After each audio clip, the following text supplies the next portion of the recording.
Hello दोस्तों, क्या आपने कभी ऐसी कहानी सुनी है जिसमें शैतान खुद बुद्ध के सामने खड़ा हो जाए और बुद्ध उसे रोक दें? हाँ, सही सुना आपने। आज मैं आपको ले चलता हूँ उस समय में जब संसार में अच्छाई और बुराई के बीच की लड़ाई का सच सामने आया। बहुत समय पहले, जब बुद्ध ज्ञान की खोज में थे और ध्यान के लिए जंगलों में भटक रहे थे, वहाँ एक अजीब और डरावना माहौल था। पेड़ों की छाया लंबी और अजीब थी और हवा में कुछ ऐसा था जिसे महसूस तो किया जा सकता था पर देखा नहीं जा सकता था। तभी अचानक एक तेज बिजली सी चमकी और वहाँ प्रकट हुआ शैतान अपनी पूरी दैत्य स्वरूप में। उसके हाथ आग से जल रहे थे, आंखें लाल और रोशनी जैसी चमक रही थी। शैतान ने बुद्ध की ओर बढ़ते हुए कहा, हे साधु, तुम दुनिया में शांति की बात करते हो, लेकिन मैं यहाँ हूँ कि तुम्हारे प्रयासों को नष्ट कर दूं। मैं तुम्हें रोकूंगा और तुम्हारी शिक्षाओं को मिटा दूंगा। लेकिन बुद्ध ने मुस्कुराते हुए कहा, शैतान, तुम्हारी शक्ति मुझे डर नहीं सकती, पर मैं जानना चाहता हूँ कि तुम सच में क्यों आते हो। क्या तुम्हारा उद्देश्य केवल बुराई फैलाना है या कुछ और? शैतान हंसा और उसकी हंसी जंगल की हवाओं में गूंज उठी। तुम मेरे सामने बुद्ध, तुम्हारी शांति, तुम्हारा ज्ञान, सब मेरे लिए चुनौती है। मैं देखना चाहता हूँ कि क्या तुम्हारी करुणा मुझे रोक सकती है। और यहीं से शुरू हुआ वह संघर्ष जो शक्ति से नहीं बल्कि बुद्धि और करुणा से जीता जाएगा। अगर आप तैयार हैं तो मैं भाग 2 लिखना शुरू करूंगा, जिसमें हम बताएंगे कि शैतान ने बुद्ध को रोकने के लिए क्या चालें चली और बुद्ध ने कैसे प्रतिक्रिया दी। पिछले भाग में हमने देखा कि शैतान सीधे बुद्ध के सामने प्रकट हुआ और कह रहा था कि वह उनके ज्ञान और शांति के प्रयासों को नष्ट कर देगा। लेकिन यह संघर्ष सिर्फ भौतिक नहीं था, यह था मन, विचार और आत्मा का संघर्ष। मजा आ रहा है कहानी में, है ना? तो चलिए, अब शुरू होता है असली मानसिक युद्ध। भाग 3, शैतान की सबसे खतरनाक चाल, मन पर हमला। हेलो दोस्तों, पिछले भाग में आपने देखा आग, डर, भ्रम, लालच, कुछ भी बुद्ध को हिला नहीं सका। लेकिन शैतान समझ चुका था, इस साधु को बाहर से नहीं हराया जा सकता, इसे भीतर से तोड़ना होगा। जंगल अब बिल्कुल शांत था। अजीब सी ठंडी हवा बह रही थी। आसमान काला, जैसे रात दिन को निगल गई हो। बुद्ध एक वृक्ष के नीचे ध्यान में बैठे थे। चेहरे पर वही शांति, वही स्थिरता। शैतान दूर खड़ा मुस्कुरा रहा था।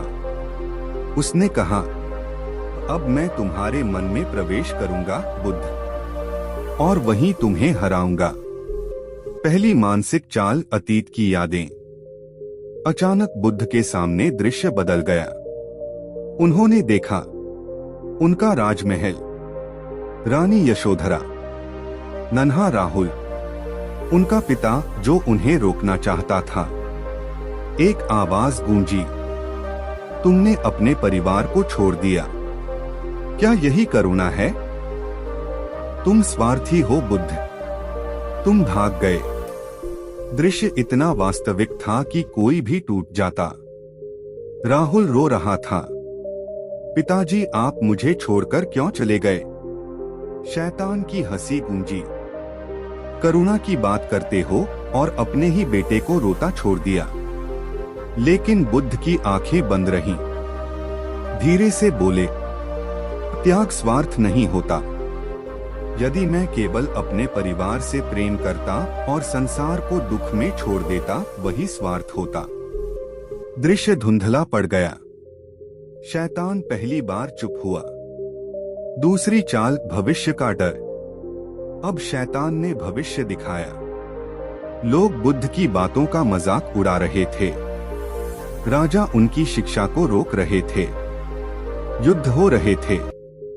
लोग कह रहे थे, बुद्ध की बातें काम नहीं आईं। एक आवाज, तुम्हारा सारा प्रयास व्यर्थ जाएगा। शैतान बोला, देखा, लोग नहीं बदलेंगे, तुम्हारी शांति की बातें बेकार हैं। बुद्ध ने आंखें खोली, आसमान की ओर देखा। बीज बोने वाला पेड़ उगते नहीं देखता, लेकिन बीज बोना व्यर्थ नहीं होता। हवा शांत हो गई। तीसरी और सबसे गहरी चाल अहंकार। अब शैतान ने आखिरी मानसिक जाल फेंका। उसने बुद्ध को विशाल रूप में दिखाया।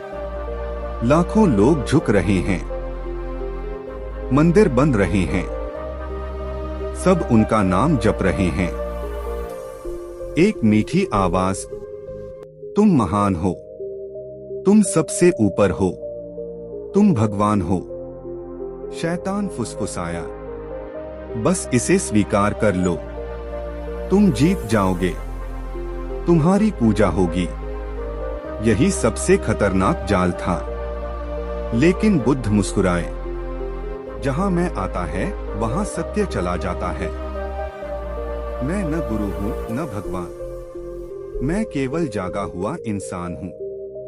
अचानक वह सारा दृश्य टूटकर बिखर गया, जैसे शीशा गिरकर चकनाचूर हो जाए। शैतान हिल गया। शैतान पीछे हट गया। उसने पहली बार डर महसूस किया। यह कैसे संभव है? न डर, न लालच, न मोह, न अहंकार। बुद्ध खड़े हुए। उनकी आंखों में करुणा थी, जीत का गर्व नहीं। उन्होंने कहा, मैं तुमसे लड़ नहीं रहा शैतान, मैं तुम्हें समझ रहा हूं। तुम लोगों के मन में डर, मोह और अहंकार बनकर रहते हो।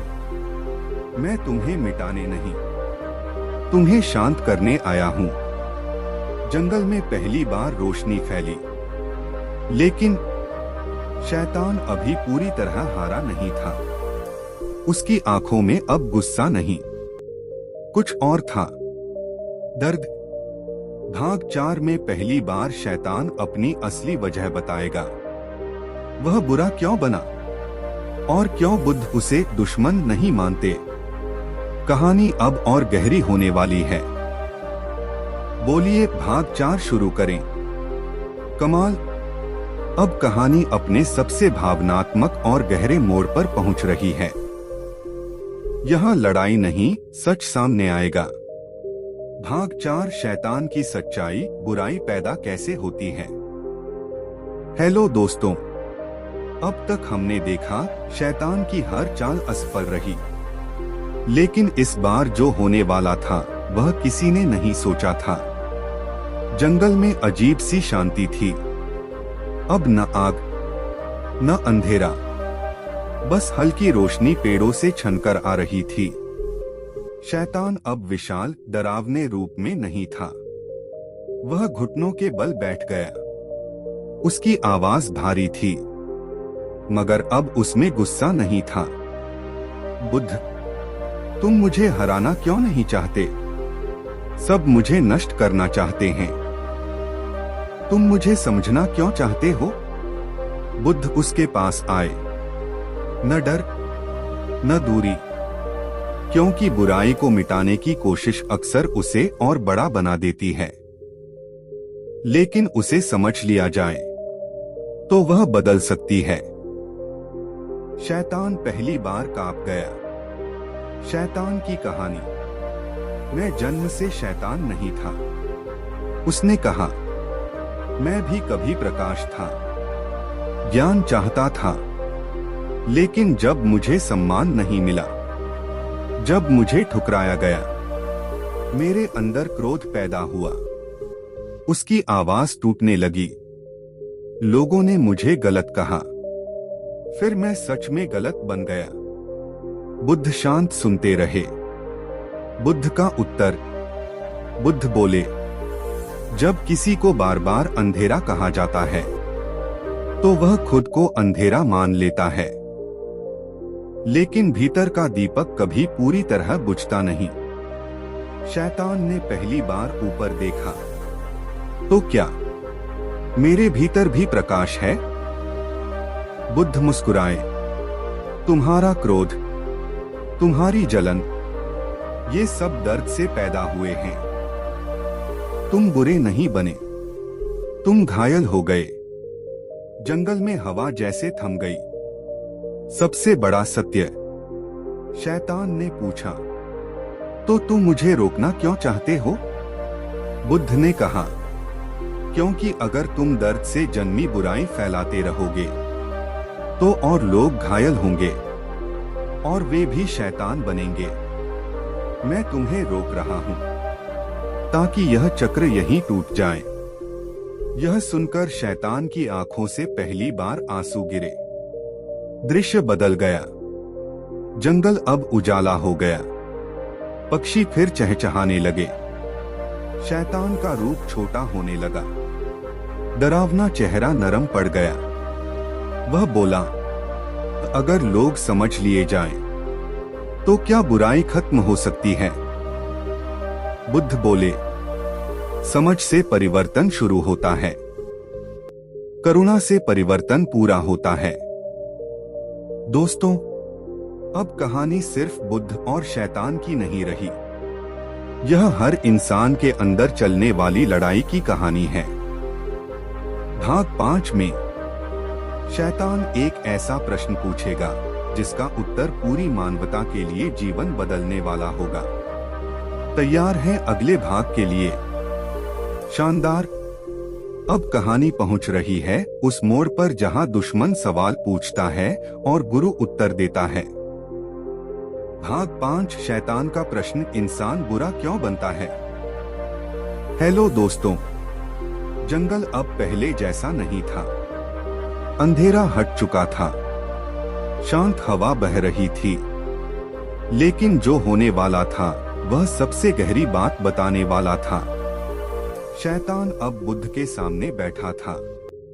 पहली बार उसके चेहरे पर डर नहीं, बल्कि उलझन थी। उसने धीमी आवाज में पूछा, बुद्ध, अगर मेरे जैसा कोई जन्म से बुरा नहीं होता, तो इंसान बुरा बनता कैसे है? यह सवाल सिर्फ उसका नहीं था।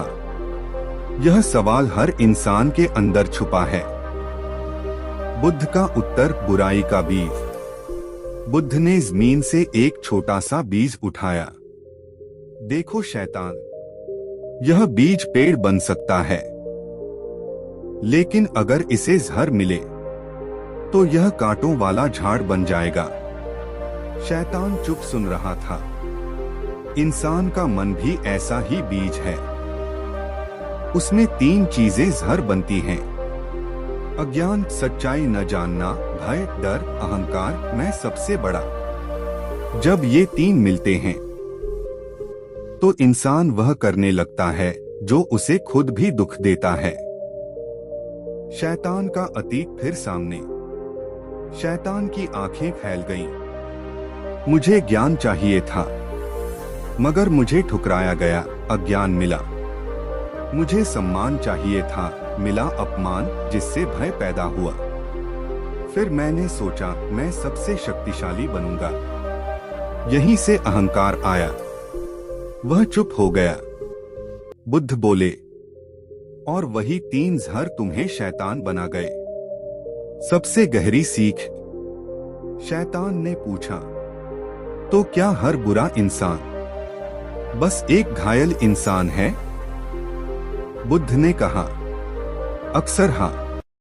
लोग दूसरों को चोट देते हैं क्योंकि उनके अंदर पुरानी चोटें होती हैं।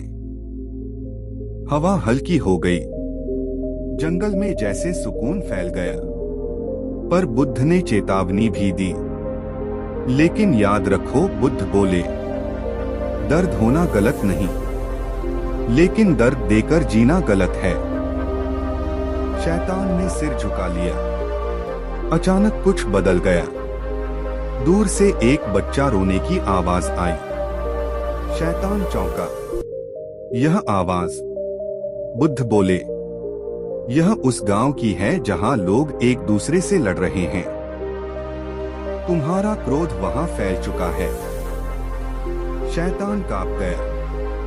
तो मैं अभी भी बुराई फैला रहा हूँ। बुद्ध ने कहा, इसलिए मैं तुम्हें रोकने आया हूँ, न तुम्हें नष्ट करने बल्कि तुम्हें बदलने। दोस्तों, अब कहानी बाहर की लड़ाई नहीं, अंदर के परिवर्तन की बन चुकी है। भाग 6 में बुद्ध शैतान को इंसानों के बीच ले जाएंगे ताकि वह खुद देख सके कि उसका प्रभाव क्या कर रहा है, और वहीं तय होगा क्या शैतान सच में बदलना चाहता है। कहानी अब और भी गहरी होने वाली है। बोलिए भाग 6 शुरू करें। आ गया वो हिस्सा जहां कहानी जंगल से निकलकर इंसानों की दुनिया में प्रवेश करती है। भाग 6, जब शैतान ने इंसानों का दर्द अपनी आंखों से देखा। हेलो दोस्तों, अब तक बातें हो रही थीं ज्ञान, दर्द, अतीत, मन के ज़हर की। लेकिन बुद्ध जानते थे जब तक सच देखा न जाए परिवर्तन अधूरा रहता है। बुद्ध ने कहा, चलो शैतान, तुम्हें दिखाता हूं कि तुम्हारी आंख कहां जल रही है। एक पल में दृश्य बदल गया। गांव का दृश्य। वे एक गांव के किनारे खड़े थे। वहां शोर था, लोग चिल्ला रहे थे, 2 परिवार आपस में लड़ रहे थे। एक आदमी दूसरे पर पत्थर फेंक रहा था। औरतें रो रही थीं, बच्चे डरकर छिपे हुए थे। शैतान ने महसूस किया हवा भारी थी, जैसे क्रोध धुएं की तरह फैला हो। उसने धीरे से कहा, यहाँ, यह गुस्सा, यह मेरी ऊर्जा है। बुद्ध बोले, देखो ध्यान से, झगड़े की जड़। दोनों परिवार एक छोटे से खेत को लेकर लड़ रहे थे। यह जमीन हमारी है नहीं, हमारे बाप दादा की है। गाली, धक्का, पत्थर। लेकिन बुद्ध ने शैतान से पूछा, तुम्हें क्या दिख रहा है? शैतान बोला, लालच। बुद्ध बोले, और गहराई में? शैतान ने ध्यान से देखा। एक परिवार गरीब था। उन्हें डर था अगर जमीन गई तो भूखे मरेंगे। दूसरे को डर था उनकी इज्जत चली जाएगी। शैतान की आवाज धीमी हो गई, डर, यह डर है। बुद्ध मुस्कुराए, डर से जन्मा लालच, लालच से जन्मा क्रोध, और क्रोध से जन्मी हिंसा। यही तुम्हारा रास्ता है ना? शैतान चुप हो गया। बच्चे की आंखें। एक छोटा बच्चा अपनी मां के पीछे छिपा था। उसकी आंखों में आंसू थे। वह बोला, मां, लोग इतने गुस्से में क्यों हैं? मां के पास जवाब नहीं था। यह सुनकर शैतान कांप उठा। यह बच्चा, इसने क्या किया? बुद्ध बोले, कुछ नहीं, लेकिन बड़ों का ज़हर सबसे पहले बच्चों तक पहुंचता है। शैतान के चेहरे पर पीड़ा उभर आई। सबसे बड़ा झटका। अचानक झगड़े में एक आदमी घायल होकर गिर गया। खून बहने लगा। लोग भाग गए। बस उसका छोटा बेटा उसके पास बैठा रो रहा था। पिताजी उठो। शैतान पीछे हट गया। उसने सिर पकड़ लिया। यह मेरी वजह से, बुद्ध ने शांत स्वर में कहा। जब तुम किसी के मन में गुस्सा बनकर प्रवेश करते हो तो अंत ऐसे ही होते हैं। तुम सोचते हो तुम सिर्फ भावना हो, लेकिन तुम परिणाम भी हो। शैतान का टूटना।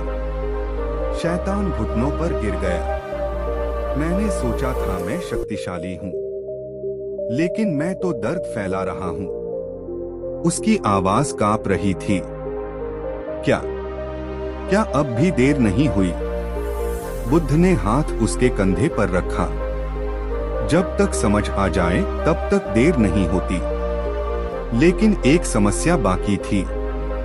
बुद्ध बोले, तुम बदलना चाहते हो, लेकिन दुनिया तुम्हें पहचानती है शैतान के रूप में।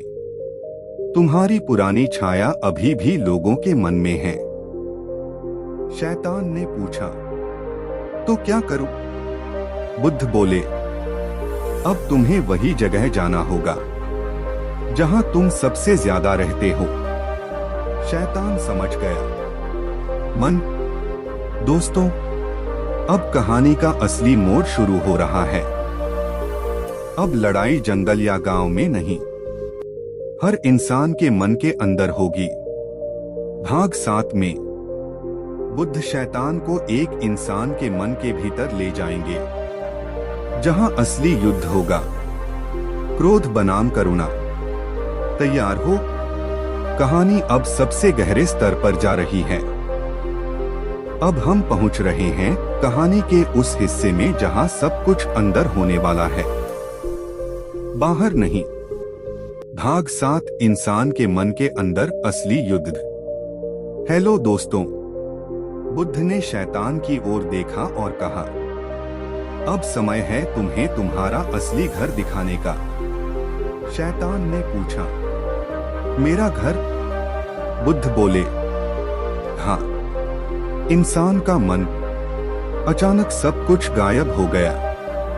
जंगल, गांव, पेड़, सब।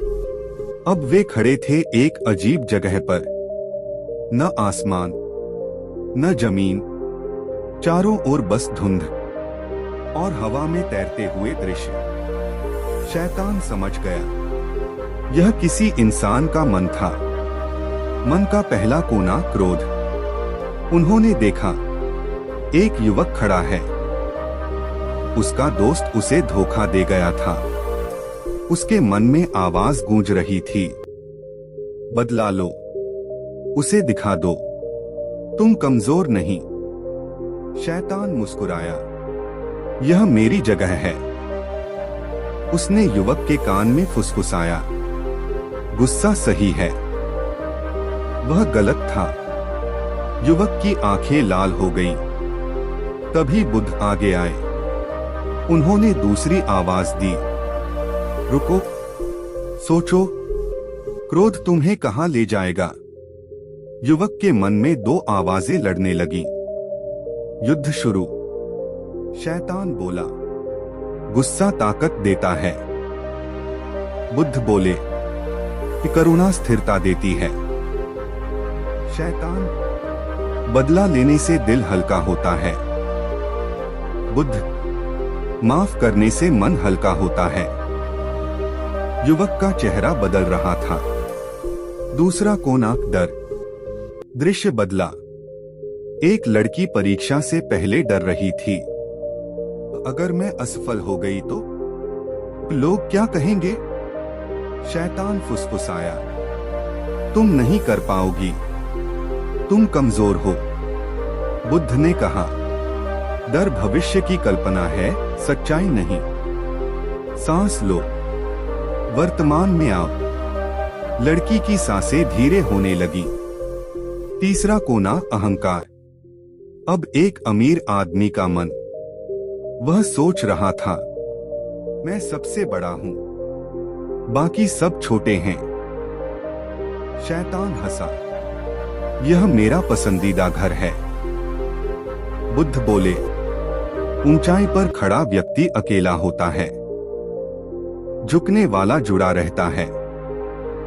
आदमी की आंखें नरम होने लगी। शैतान समझने लगा। शैतान ने चारों ओर देखा। हर मन में वही 3 चीजें थीं, क्रोध, डर, अहंकार। वह बोला, मैं बाहर नहीं रहता, मैं यहीं रहता हूं। बुद्ध मुस्कुराए, और यहीं तुम्हें बदला जा सकता है। सबसे बड़ा सच? शैतान ने पूछा, तो लोग मुझे हराने की कोशिश क्यों करते हैं? बुद्ध बोले, क्योंकि वे समझते नहीं, वे भावनाओं से लड़ते हैं, उन्हें समझते नहीं। शैतान चुप हो गया। अब असली प्रश्न था, क्या शैतान खुद लोगों के मन में करुणा की आवाज बनने को तैयार होगा? भाग 8 में शैतान को एक फैसला लेना होगा। क्या वह अब भी पुराना रास्ता चुनेगा या बुद्ध के साथ मिलकर मन को बदलने की राह पर चलेगा? कहानी अब अपने सबसे बड़े मोड़ की ओर बढ़ रही है।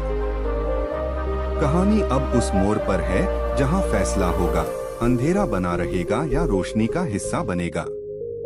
भाग 8 शैतान का निर्णय, परिवर्तन का क्षण। हेलो दोस्तों, इंसान के मन के भीतर खड़े बुद्ध और शैतान दोनों अब चुप थे। चारों ओर भावनाएं तैर रही थीं। कहीं क्रोध, कहीं डर, कहीं घमंड। शैतान ने पहली बार खुद को देखा।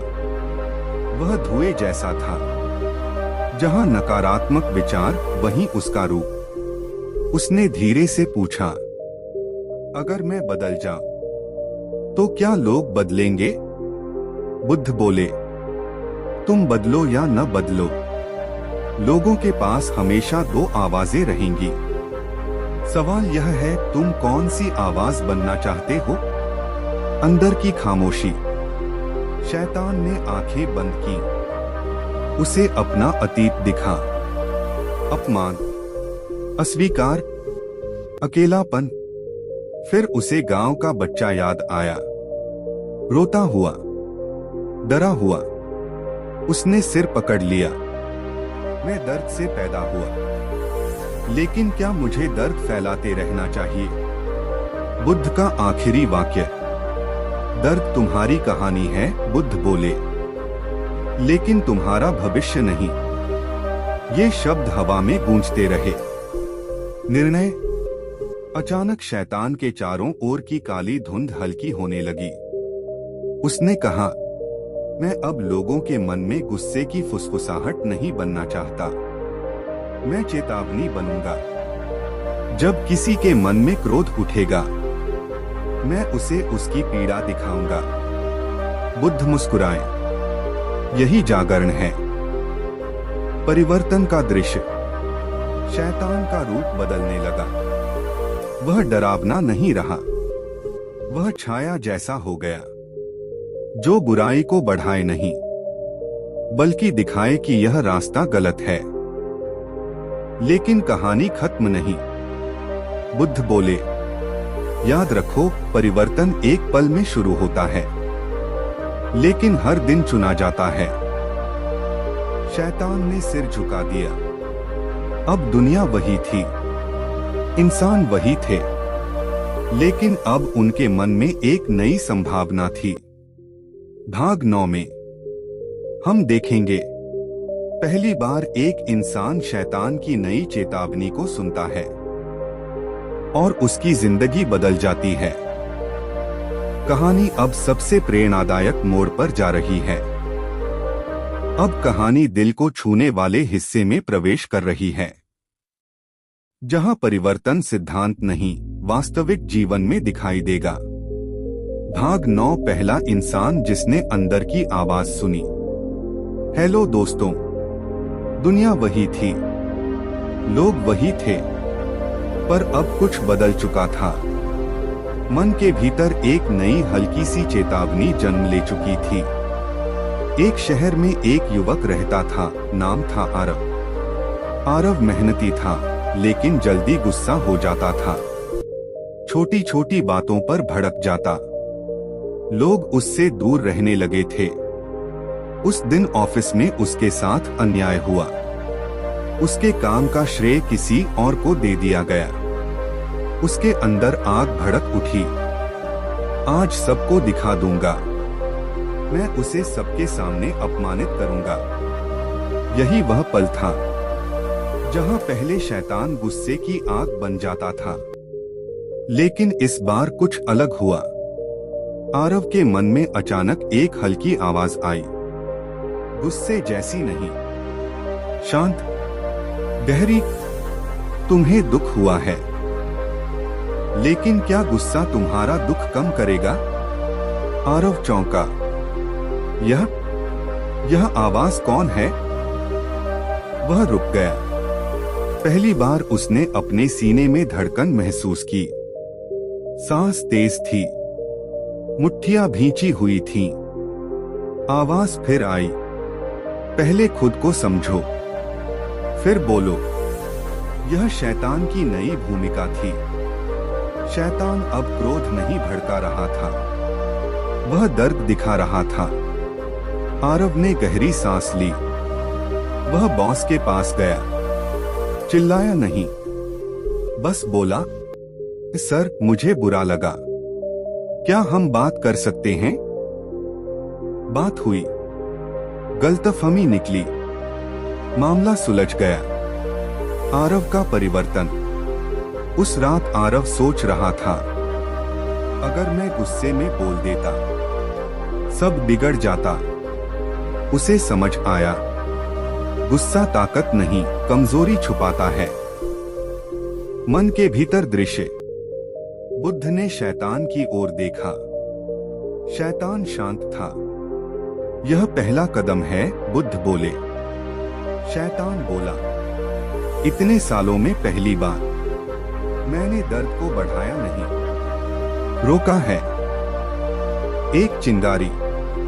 उस दिन एक इंसान बदला, एक परिवार बचा, एक झगड़ा टला। बुद्ध बोले, यही चिंगारी फैलती है। अब कहानी यह नहीं कि शैतान हार गया, कहानी यह है, बुराई की ऊर्जा दिशा बदल सकती है। भाग 10 में हम देखेंगे, क्या हर इंसान अंदर की इस आवाज को सुन पाता है, या कुछ लोग अभी भी पुराने रास्ते पर जाते हैं। कहानी अब वास्तविक जीवन की सच्चाई दिखाएगी। अब कहानी छोटे लोगों से निकलकर सत्ता और शक्ति की दुनिया में प्रवेश कर रही है, क्योंकि असली परीक्षा वहीं होती है। भाग 11, राजा का मन, शक्ति, अहंकार और निर्णय। हेलो दोस्तों, जहां आम इंसान का गुस्सा एक परिवार तोड़ता है, वहीं राजा का गुस्सा पूरा राज्य जला सकता है। एक विशाल राज्य था। उसका राजा था राजा विराज। वह बुद्धिमान था, लेकिन अत्यंत अहंकारी। उसे अपनी ताकत पर गर्व था। एक पड़ोसी राज्य ने उसकी सीमा पर छोटा सा विवाद खड़ा कर दिया। दरबार में सैनिक बोले, महाराज युद्ध की आज्ञा दीजिए। राजा के अंदर आग भड़क उठी। उन्हें सबक सिखाना होगा। मन के भीतर वही दो आवाजें। बुद्ध और शैतान फिर एक मन के भीतर खड़े थे। शैतान ने शांत होकर कहा, यह वही क्षण है जहां पहले मैं युद्ध की आग बन जाता था। बुद्ध बोले, और अब? शैतान बोला, अब मैं उसे परिणाम दिखाऊंगा। राजा के मन में दृश्य। अचानक राजा ने देखा, युद्ध भूमि, सैनिकों की लाशें, माताओं का रोना, बच्चों का अनाथ होना। राजा कांप गया। आवाज आई, तुम्हारा अहंकार हजारों की कीमत लेगा। पुरानी आवाज भी आई, तुम राजा हो, कमजोरी मत दिखाओ। राजा की मुट्ठी भींच गई। दरबार इंतजार कर रहा था। निर्णय का क्षण। राजा ने आंखें बंद की, गहरी सांस ली, फिर बोला, युद्ध नहीं होगा, पहले संवाद होगा। दरबार सन्न रह गया। परिणाम? दूत भेजे गए, बातचीत हुई, गलतफहमी निकली, युद्ध टल गया, हजारों जानें बच गईं। मन के भीतर। शैतान ने बुद्ध की ओर देखा। एक राजा बदल गया, मतलब हजारों जीवन बदल गए। बुद्ध मुस्कुराए। जब शक्ति करुणा से जुड़ती है, तभी सच्ची शक्ति बनती है। अब कहानी यह साबित कर रही थी, बदलाव एक इंसान से शुरू होता है, लेकिन असर पूरी दुनिया तक जाता है। भाग 12 में हम देखेंगे, क्या हर शासक ऐसा निर्णय लेता है, या कहीं शक्ति फिर अंधेरा चुन लेती है? कहानी अब अपने सबसे बड़े सामाजिक मोड़ की ओर जा रही है। अब कहानी उस सच के करीब जा रही है जिसे हम रोज जीते हैं, क्योंकि हर कोई आरव जैसा निर्णय नहीं ले पाता। भाग 10, जब इंसान अंदर की आवाज को अनसुना कर देता है। हेलो दोस्तों, जहां एक मन बदलता है, वहीं दूसरे मन में पुरानी आदतें अभी भी जिंदा रहती हैं। उसी शहर में एक और व्यक्ति था, विक्रम। विक्रम भी उसी ऑफिस में काम करता था। उसके अंदर सालों की जलन थी। उसे लगता था दुनिया उसके खिलाफ है। उस दिन उसे भी डांट पड़ी। उसके मन में भी वही दो आवाजें उठीं। पहली शांत, नई, रुको, समझो, बात करो। दूसरी पुरानी, तेज, तोड़ दो, दिखा दो, बदला लो। मन का युद्ध। बुद्ध और शैतान दोनों उस मन को देख रहे थे। शैतान ने कहा, अब यह उसका चुनाव है। विक्रम की सांस तेज हो रही थी। उसका चेहरा लाल था। शांत आवाज फिर आई, दर्द को गुस्से में मत बदलो। लेकिन इस बार विक्रम ने उस आवाज को दबा दिया। चुप, मुझे बदला चाहिए।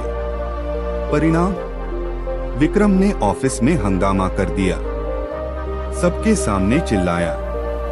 नौकरी चली गई। घर पहुंचा। घर में तनाव। पत्नी रो रही। बच्चा डर गया। गुस्से की एक चिंगारी ने पूरा जीवन जला दिया। शैतान की प्रतिक्रिया। शैतान दुखी था। मैंने चेतावनी दी थी। बुद्ध बोले, पर परिवर्तन मजबूरी से नहीं, समझ से आता है। सबसे बड़ा सत्य, बुद्ध ने कहा, हर इंसान के मन में दो रास्ते हैं। कोई भी शैतान या गुरु तुम्हें मजबूर नहीं कर सकता। आखिरी निर्णय हमेशा तुम्हारा होता है। शैतान ने सिर झुका लिया। तो मेरी भूमिका सिर्फ दिखाने की है। चुनना इंसान को है। हाँ, बुद्ध बोले, दो जीवन, दो परिणाम। आरव शांत आगे बढ़ता हुआ। विक्रम पछतावे में डूबा। दोनों के पास एक ही मौका था। फर्क था किस आवाज को चुना। अब कहानी इंसानों की जिम्मेदारी की ओर बढ़ रही है। भाग 11 में एक ऐसा इंसान आएगा जो अपने गुस्से से पूरी दुनिया को प्रभावित कर सकता है। एक राजा। और वहीं तय होगा, क्या शक्ति के साथ करुणा रह सकती है? कहानी अब और बड़ी होने जा रही है।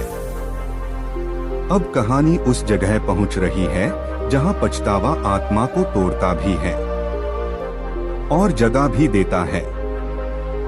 भाग 13, राजा रुद्र और क्षमा का प्रश्न। हेलो दोस्तों, युद्ध खत्म हो चुका था। राजा रुद्र जीत गया था, पर उसकी आंखों की चमक हार चुकी थी। रातों की नींद गायब। हर तरफ वही दृश्य, रोते बच्चे, जलते घर, घायल लोग। एक दिन उसने सुना, जंगल में एक महान साधु हैं, जिन्हें लोग बुद्ध कहते हैं। वह अकेला घोड़े पर बैठा, बिना शाही वेश के बुद्ध के पास पहुंचा। मुलाकात। बुद्ध वृक्ष के नीचे शांत बैठे थे। रुद्र उनके सामने घुटनों पर गिर गया। मैंने विनाश किया है। मैं राजा हूँ, लेकिन अंदर से टूटा हुआ इंसान हूँ। क्या मेरे जैसे को क्षमा मिल सकती है? उसकी आवाज कांप रही थी। शैतान भी वहां था। शैतान ने बुद्ध की ओर देखा। यह वही इंसान था जिसने उसकी चेतावनी नहीं सुनी थी। बुद्ध का उत्तर। बुद्ध ने रुद्र को उठाया। क्षमा कोई इनाम नहीं है। क्षमा एक जिम्मेदारी है। रुद्र ने आंसू भरी आंखों से देखा। जिम्मेदारी? सबसे गहरी बात। बुद्ध बोले, अगर तुम्हें अपने कर्म का दर्द महसूस हो रहा है तो यह तुम्हारी जागृति की शुरुआत है। पर केवल पछतावा काफी नहीं। जहां घाव दिए हैं वहां मरहम भी लगाना होगा। रुद्र का प्रश्न, मैंने जीवन छीने हैं, मैं क्या कर सकता हूं? बुद्ध की राह, युद्ध से जीते राज्य को, सेवा से जीतो। जहां घर जले वहां घर बनवाओ, जहां बच्चे अनाथ हुए उन्हें अपना समझो, जहां डर फैला वहां सुरक्षा दो। रुद्र की आंखों में पहली बार उम्मीद चमकी। शैतान की सीख। शैतान ने धीरे से कहा, जब मैं उसे गुस्से की आंख दिखा रहा था तब यह नहीं समझा, अब दर्द ने इसे सिखाया है। बुद्ध बोले, कभी कभी गिरना ही उठने की शुरुआत होता है, परिवर्तन की शुरुआत। रुद्र वापस गया, सैनिकों को आदेश दिया, अब तलवारें नहीं औजार उठाओ। टूटे घर बनने लगे, घायल लोगों का इलाज हुआ, अनाथ बच्चों के लिए आश्रय बना। लोग हैरान थे, यह वही राजा है? दोस्तों, अब कहानी बता रही है, सच्चा प्रायश्चित शब्दों से नहीं कर्मों से होता है। भाग 14 में हम देखेंगे, जब लोगों के दिलों में बदले की आग हो तो क्षमा कैसे जन्म लेती है। कहानी अब और भी भावनात्मक होने वाली है। अब कहानी और गहरी होने वाली है, क्योंकि जहां एक राजा ने शांति चुनी वहीं दूसरी जगह शक्ति अंधे रास्ते पर बढ़ रही है। भाग 12, जब शक्ति अंधी हो जाती है। हेलो दोस्तों, दुनिया संतुलन पर चलती है। जहां एक जगह करुणा जागती है वहीं दूसरी जगह अहंकार भी जन्म लेता है। राजा विराज के राज्य से दूर एक और शासक था, राजा रुद्र। वह वीर था पर क्रोधी। उसे लगता था डर से ही राज चलता है। उसके दरबार में सलाहकार बोले, महाराज, पड़ोसी राज्य कमजोर है, अभी हमला करेंगे तो राज्य दोगुना हो जाएगा। राजा रुद्र हंसा, ताकत बढ़ाने का मौका छोड़ा नहीं जाता। मन के भीतर वही युद्ध। बुद्ध और शैतान फिर वहां थे। शैतान ने कहा, यह मन कठोर है, यहाँ दर्द छुपा है। बुद्ध बोले, हर कठोरता के पीछे कोई पुराना घाव होता है। रुद्र का अतीत दृश्य उभरा। रुद्र बचपन में अपमानित हुआ था, कमजोर कहा गया। वह ठान चुका था कभी कमजोर नहीं दिखेगा। शैतान फुसफुसाया, ताकत दिखाओ वरना लोग कुचल देंगे।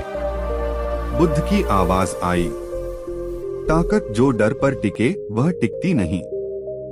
निर्णय, रुद्र ने युद्ध का आदेश दे दिया। सैनिक निकल पड़े। परिणाम, गांव जले, लोग मरे, अनाथ बच्चे, रोती माए। रुद्र ने राज्य जीता पर मन हार गया। रात को नींद नहीं आई, हर चीख कानों में गूंजती रही। मन के भीतर शैतान दुखी था। मैंने चेतावनी दी थी। बुद्ध बोले, जब तक इंसान खुद नहीं देखता समझ अधूरी रहती है। रुद्र का टूटना। एक रात वह युद्ध भूमि गया। घायल बच्चे को देखा। बच्चे ने पूछा, राजा, मेरा घर क्यों जलाया? रुद्र के पास जवाब नहीं था। उसकी तलवार हाथ से गिर गई। सबसे बड़ा क्षण। उसके मन में आवाज आई, अब भी देर नहीं हुई। यह वही नई चेतावनी थी। रुद्र रो पड़ा। दोस्तों, कहानी अब बता रही है, गलती करने के बाद भी परिवर्तन संभव है। भाग 13 में राजा रुद्र बुद्ध से मिलने आएगा और पूछेगा, मैंने इतना विनाश किया, क्या मुझे क्षमा मिल सकती है? यही कहानी सबसे भावनात्मक मोड़ पर जाएगी। अब कहानी उस मोड़ पर है जहां घाव भरने शुरू होते हैं, लेकिन दिल अभी भी दर्द में है। भाग 14, जब क्षमा दिलों में जन्म लेती है। हेलो दोस्तों, राजा रुद्र बदल चुका था। वह अब महल में नहीं, गांवों में दिखता था। हाथ में तलवार नहीं, औजार। लेकिन समस्या खत्म नहीं हुई थी। लोगों के घर तो बन रहे थे, पर दिलों में आग अभी भी जल रही थी। एक गांव में एक बूढ़ी माँ रुद्र को देख चिल्लाई, यही है जिसने मेरा बेटा छीना। भीड़ इकट्ठी हो गई। इसे पत्थर मारो, इसे सजा दो। निर्णायक पल। रुद्र भाग सकता था, सैनिक बुला सकता था, पर वह वहीं खड़ा रहा। उसने सिर झुका लिया। तुम्हारा गुस्सा सही है, मैंने गलती की है। भीड़ चौंक गई। बुद्ध की बात याद, उसे बुद्ध के शब्द याद आए। सच्ची क्षमा तब मिलती है जब अहंकार पूरी तरह गिर जाए। रुद्र का कदम। वह उस माँ के पास गया, घुटनों पर बैठ गया। माँ, मैं आपका बेटा वापस नहीं ला सकता, पर अगर चाहें तो मैं आपका बेटा बनकर आपकी सेवा करूंगा। भीड़ शांत हो गई। माँ रो पड़ी। उसने पत्थर नीचे रख दिया। दिल बदलने का दृश्य। धीरे धीरे लोग समझने लगे, यह राजा अभिनय नहीं कर रहा, सच में बदल गया है। घायल सैनिकों की सेवा खुद करता, अनाथ बच्चों को गोद में खिलाता। लोगों के मन की कठोरता पिघलने लगी। मन के भीतर शैतान ने बुद्ध से कहा, मैंने सोचा था बुराई हमेशा बदला पैदा करती है, पर यह तो करुणा पैदा कर रही है। बुद्ध मुस्कुराए। सच्चा परिवर्तन दूसरों के दिलों को भी बदल देता है। सबसे बड़ा दृश्य। कुछ समय बाद वही बूढ़ी माँ बोली, तूने गलती की थी, पर अब तू दूसरों के बच्चों को बचा रहा है। मैं तुझे माफ करती हूँ। रुद्र रो पड़ा। दोस्तों, क्षमा कमजोरी नहीं होती, यह सबसे बड़ी ताकत है। भाग 15 में कहानी उस मोड़ पर जाएगी जहां शैतान खुद समझेगा, शायद उसका अस्तित्व अब पहले जैसा नहीं रहा, और वह बुद्ध से एक अंतिम प्रश्न पूछेगा। कहानी अब आध्यात्मिक ऊंचाई पर पहुंचने वाली है। अब कहानी पहुंच रही है उस पल पर जहां शैतान खुद अपने अस्तित्व को लेकर सवाल करने लगता है। भाग 15, शैतान का अंतिम प्रश्न, अब मेरा क्या होगा? हेलो दोस्तों, लोग बदल रहे थे, राजा बदल गया, गांव बदल रहे थे, दिलों में करुणा लौट रही थी। शैतान यह सब देख रहा था। पहले जहां वह गुस्से की आग बनता था, अब वह चेतावनी बन गया था। लेकिन उसके अंदर एक नया डर जन्म ले चुका था। वह बुद्ध के पास आया। शैतान की उलझन। बुद्ध, अगर लोग समझने लगेंगे, अगर करुणा बढ़ेगी, अगर गुस्सा, लालच और अहंकार कम होंगे, तो मेरा क्या होगा? उसकी आवाज में डर था। क्या मैं खत्म हो जाऊंगा? बुद्ध का उत्तर। बुद्ध मुस्कुराए। तुम कोई शरीर नहीं हो जिसे मिटा दिया जाए। तुम एक ऊर्जा हो, मन की एक अवस्था। शैतान चुप सुनता रहा। सबसे बड़ा रहस्य। जब इंसान अज्ञान में होता है, तुम अंधेरा बनते हो। जब इंसान जागरूक होता है, तुम चेतावनी बनते हो। शैतान की आंखें फैल गईं। मतलब मेरा अस्तित्व बुरा नहीं, मेरा उपयोग गलत था। बुद्ध बोले, आग बुरी नहीं होती, वह खाना भी पकाती है, घर भी जला सकती है। निर्णय उपयोग का है। शैतान का हल्का होना। शैतान पहली बार मुस्कुराया, तो मैं खत्म नहीं होऊंगा, बस बदल जाऊंगा। हाँ, बुद्ध बोले, तुम अंधकार से जागरूकता बन सकते हो। शैतान की स्वीकारोक्ति। मैं लोगों को डराने के बजाय उन्हें उनके भीतर का डर दिखाऊंगा। मैं गुस्से को बढ़ाने के बजाय उन्हें उसके परिणाम दिखाऊंगा। बुद्ध ने कहा, यही तुम्हारी मुक्ति है। जंगल का दृश्य। हवा शांत थी, पेड़ों के पत्ते हिल रहे थे। शैतान अब धुएं जैसा नहीं, एक हल्की छाया जैसा था, जो दबाता नहीं, चेताता है। दोस्तों, अब कहानी यह सिखा रही है, जिसे हम दुश्मन समझते हैं वह भी सीख सकता है। भाग 16 में बुद्ध अंतिम शिक्षा देंगे, एक ऐसी बात जो हर इंसान के मन की लड़ाई को हमेशा के लिए बदल सकती है। कहानी अब अपने अंतिम अध्यायों की ओर बढ़ रही है। अब कहानी उस चरण में है जहां यह केवल कथा नहीं, जीवन का मार्ग बन रही है। भाग 17 मन के शैतान को पहचानने की विधि। हेलो दोस्तों, बुद्ध अब लोगों को सिर्फ समझा नहीं रहे थे, उन्हें तरीका दे रहे थे।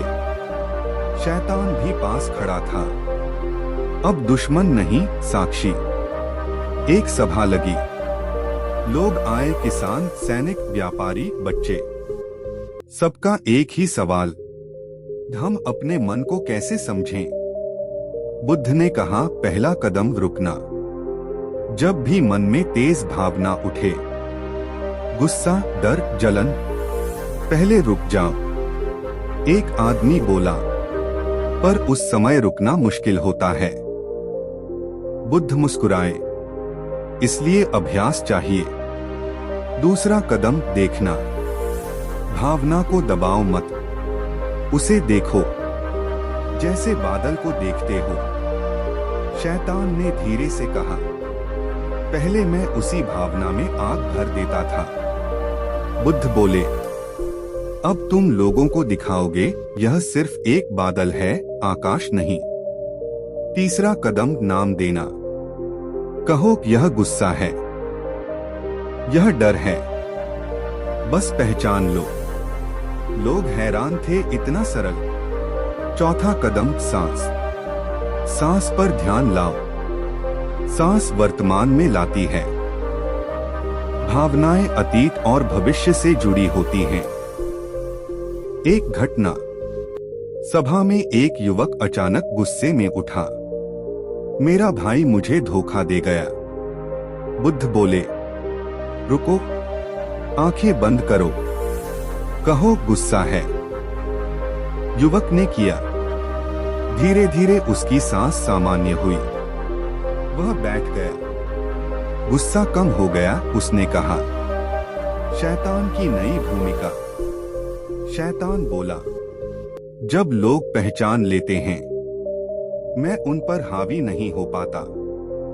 बुद्ध मुस्कुराए, जागरूकता ही सबसे बड़ी रक्षा है। सबसे बड़ा वाक्य, जिसे तुम नियंत्रित नहीं कर पाते, वह तुम्हें नियंत्रित करता है। जिसे तुम देख लेते हो, वह तुम्हारी शक्ति बन जाता है। दोस्तों, अब कहानी सीधे हमारे जीवन से जुड़ चुकी है। भाग 18 में बुद्ध एक आखिरी उदाहरण देंगे, कैसे एक साधारण इंसान ने इन 4 कदमों से अपना जीवन बदल दिया। कहानी अब प्रेरणा की ऊंचाई पर पहुंचने वाली है। अब कहानी अपने सबसे गहरे आध्यात्मिक मोड़ पर है, जहां बुद्ध अंतिम शिक्षा देने वाले हैं इंसान के मन के लिए। भाग 16 बुद्ध की अंतिम शिक्षा असली शांति कहाँ है। हेलो दोस्तों, शांत जंगल, हल्की हवा, बुद्ध और बदला हुआ शैतान साथ खड़े थे।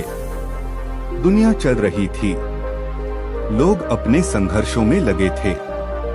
शैतान ने पूछा, बुद्ध, लोग शांति चाहते हैं, लेकिन उन्हें मिलती क्यों नहीं? बुद्ध ने मिट्टी उठाई। उन्होंने मुट्ठी में मिट्टी ली। यह मन है, उन्होंने कहा। फिर उसमें पानी डाला। मिट्टी गीली होकर चिपचिपी हो गई। जब मन इच्छाओं से भर जाता है, वह चिपकने लगता है, लोगों से, वस्तुओं से, विचारों से। फिर उन्होंने मिट्टी को खुला छोड़ा। धीरे धीरे वह सूखने लगी। जब इंसान छोड़ना सीखता है, मन हल्का होने लगता है। शांति का रहस्य। शांति पाने की चीज नहीं है, बुद्ध बोले।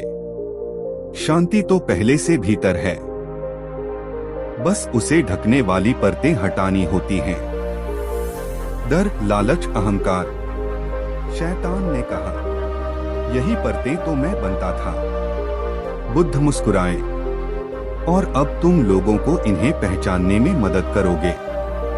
सबसे महत्वपूर्ण वाक्य, मन को जीतने वाला दुनिया जीतने से बड़ा विजेता है। एक उदाहरण, तभी एक युवक वहां आया। भगवान, मेरा मन बहुत अशांत है। बुद्ध बोले, तुम नदी को शांत करने की कोशिश कर रहे हो, बस किनारे बैठो, धारा खुद शांत हो जाएगी। युवक बैठ गया, सांस पर ध्यान दिया। कुछ ही देर में चेहरा शांत हो गया। शैतान का अनुभव। शैतान बोला, इतने साल मैं लोगों को बाहर भटकाता रहा, और शांति तो भीतर थी। बुद्ध बोले, मन बाहर दौड़ता है, ज्ञान उसे घर लौटाता है। दोस्तों, अब कहानी सिखा रही है, बाहरी लड़ाई खत्म नहीं होती, भीतरी समझ से शांत होती है। भाग 17 में हम देखेंगे, बुद्ध लोगों को वह तरीका सिखाएंगे जिससे वे अपने मन के शैतान को पहचान सकें। कहानी अब शिक्षा के रूप में बदलने जा रही है। अब कहानी उस अंतिम मोड़ पर है जहां बुद्ध पूरी शिक्षा को सार में बताते हैं। भाग 19, बुद्ध की अंतिम विदाई और सबसे बड़ा संदेश। हेलो दोस्तों, सभा का समय खत्म हो रहा था। लोग ध्यान से बैठे थे। शैतान भी पास में खड़ा था। अब कोई दुश्मन नहीं, बल्कि साथी। बुद्ध बोले, दोस्तों, अब तक आपने देखा, गुस्सा, डर, लालच, अहंकार, ये सब मन के शैतान हैं। वे हमारे भीतर जन्म लेते हैं और हमारी जिंदगी प्रभावित करते हैं। सबसे बड़ा सूत्र याद रखो, बुद्ध ने हाथ उठाया। शांति बाहर नहीं, भीतर है। जब भी तुम्हें गुस्सा आए, डर आए, अहंकार बढ़े, 4 कदम अपनाओ। 1, रुको, तुरंत प्रतिक्रिया मत दो। 2, देखो, भावनाओं को पहचानो। 3, नाम दो, कहो यह गुस्सा है, यह डर है। 4, सांस लो, मन को वर्तमान में ले आओ। शैतान की भूमिका। शैतान अब हंस रहा था। मैंने सोचा था मैं केवल डर फैलाता हूँ, लेकिन अब मैं चेतावनी और मार्गदर्शक बन गया हूँ। बुद्ध बोले, और सचमुच वही सबसे बड़ा परिवर्तन है। जो अंधेरा था वह जागरूकता बन गया, जो बुराई थी वह शिक्षा बन गई। अंतिम दृश्य, जंगल की हल्की हवा, पक्षियों की चहचहाहट, लोग धीरे धीरे उठने लगे, मन हल्का, चेहरा शांत। बुद्ध मुस्कुराए और बोले, याद रखो, असली जीत अपने मन को जीतना है। जिसे तुम नियंत्रित नहीं कर पाते वह तुम्हें नियंत्रित करता है। जो देख लेते हो वही तुम्हारी शक्ति बन जाता है। शांति का संदेश। शैतान ने धीमे स्वर में कहा, अब मैं डर नहीं फैलाऊंगा, बस चेतावनी और मार्ग दिखाऊंगा, ताकि कोई भी इंसान अंदर के अंधकार में खो न जाए। दोस्तों, कहानी यही नहीं है कि बुद्ध ने शैतान को हराया। कहानी यह है, मन के भीतर का अंधकार हर इंसान में है, पर जागरूकता, समझ और करुणा से हम उसे बदल सकते हैं। भाग 20 में अंतिम भाग, हम देखेंगे कैसे पूरी दुनिया इस एक सीख से बदल सकती है और शैतान, बुद्ध और इंसान का अंतिम मिलन होगा। अगर आप चाहो मैं भाग 20 भी लिख दूं, जिसमें कहानी पूरा समापन और सबसे बड़ा संदेश देगी। क्या मैं भाग 20 शुरू कर दूं? अब कहानी पहुंच रही है उस हिस्से पर जहां सीख जीते जागते जीवन में उतरती है। भाग 18, एक साधारण इंसान की असाधारण जीत। हेलो दोस्तों, सभा खत्म होने के बाद एक व्यक्ति चुपचाप बुद्ध के पास आया। उसका नाम था नंदू। साधारण किसान, न धन, न पद, न विशेष शिक्षा, लेकिन एक समस्या थी, उसे बहुत जल्दी गुस्सा आता था। छोटी बात पर चिल्ला देता, घर में तनाव रहता। नंदू की परेशानी। भगवान, उसने कहा, मैं समझता हूं कि गुस्सा गलत है, पर उस समय खुद को रोक नहीं पाता। बुद्ध मुस्कुराए, तुम्हें लड़ना नहीं, देखना सीखना है। पहली परीक्षा। कुछ दिन बाद उसका पड़ोसी उसकी जमीन पर हल चला